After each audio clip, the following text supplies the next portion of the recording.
ನಾನು ಹೇಳಿದೆ ಬ್ರೋ ಇಲ್ಲ, ನಮ್ಮ ಮನೇಲಿ ಹಿಂಗಾಗಿದೆ, ನಮ್ಮ ತಂದೆ ಇಲ್ಲ, ಈಗ 2 ವರ್ಷ ಆಯಿತು, ನಾನು ಯಾವುದು ಮಾಡ್ತಾ ಇಲ್ಲ, ಸೀರಿಯಲ್ ಬಂದ್ರೂ ಬೇರೆ ಯಾರು ಮಾಡೋಂಗಿದ್ರೆ ಅವ್ರು ರೆಫರ್ ಮಾಡಿ. ನಾನು ಫೋನಲ್ಲಿ ಮಾತಾಡೋದಕ್ಕೇನಂತೆ ಮಾತಾಡಿ ಲುಕ್ ಟೆಸ್ಟ್ ಕೊಟ್ಬಿಟ್ಟು ಬನ್ನಿ, ಅದಕ್ಕೇನಂತೆ.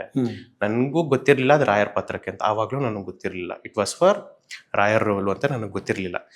ಮೋಸ್ಟ್ಲಿ ಎಲ್ಲ ಪ್ರೋಮೋ ಬಂದಿದೆ, ಪೋಸ್ಟರ್ ಹಾಕಿದ್ದಾರೆ, ಯಾವುದೊಂದು ಸಣ್ಣ ಪುಟ್ಟ ಪಾತ್ರ ಮಾಡೋಣ. ರಾಯರ್ ಸೀರಿಯಲ್ ಒಂದು ಸಣ್ಣ ಪುಟ್ಟ ಪಾತ್ರ ಅಂದ್ರೂ ಅದು ದೊಡ್ಡದೇ. ಅದು ಶನಿವಾರ ಭಾನುವಾರ ರಜದಲ್ಲಿ ಮಾಡಿಕೊಂಡು ಮಾಡೋಣ. ಏನು IT company, it's A blessing ಅಂತ. ಅವ್ರ ಹೆಸರು ಮನೋಜ್ ಅಂತ. ಸೊ ಮನೋಜ್ ಅಂದರೆ ಅದು ಪ್ರಾಣದೇವ್ರ ಹೆಸರೇ ಮನೋಜ ಮಾರುತದಲ್ಲೇ ವೇಗಂ ಜಿತೇಂದ್ರಿಯಂ ಬುದ್ಧಿವತಾಂ ವರಿಷ್ಠಂ ಮಾತಾತ್ಮಜಂ ಮಾನರಯೂಧ ಮುಖ್ಯಂ ಶ್ರೀರಾಮದೂತಂ ಶಿರಸಾ ನಮಾಮಿ. ಎಲ್ಲಿಗೆ ಸಂಬಂಧ ಇದೆ ಅಲ್ಲ. ಸೊ ಇದು ಒಂದು ಪಾರ್ಟ್ ಆದ್ರೆ, ಇದು ಒಂದು ಅಧ್ಯಾಯ ಆದ್ರೆ, ಕೋವಿಡ್ ಬಂತು. ಇದೆಲ್ಲ ಮುಂದೆ ಆಯ್ತು. ಕೋವಿಡ್ ಮುಂಚೆ ನಾನು ಹೇಳ್ತಾ ಇರೋದು, ಸೀರಿಯಲ್ಸ್ ಮಾಡ್ತಾ ಇದ್ದೆ, ಕೋವಿಡ್ ಬಂತು. ಕೋವಿಡ್ ಅಲ್ಲೂ ಅಪ್ಪ ಇದ್ರು, ಆಗ ಕೆಲಸ ಇರಲಿಲ್ಲ. ಕೋವಿಡ್ ಇಂದ ಎಲ್ಲೂ ಕೆಲಸ ಸಿಗ್ತಿರ್ಲಿಲ್ಲ. ಸೀರಿಯಲ್ಸ್ ಎಲ್ಲ ಆಗೋಗಿತ್ತು, ಯಾವ್ದು ಕೆಲಸ ಇರಲಿಲ್ಲ. ಗ್ಯಾಪ್ ಆಯ್ತು. ಇನ್ನೊಂದು ಸೀರಿಯಲ್ ನೋಡ್ಕೊಳ್ಳೋಣ ಅಂದ್ರೂ ಇಲ್ಲ, ಇನ್ನೊಂದು IT ಕೆಲ್ಸಕ್ಕೆ ಹೋಗೋಣ ಅಂದ್ರೂ ಇಲ್ಲ, ಎಲ್ಲೂ ತಗೊಳ್ತಾ ಇಲ್ಲ ಕೆಲಸಕ್ಕೆ.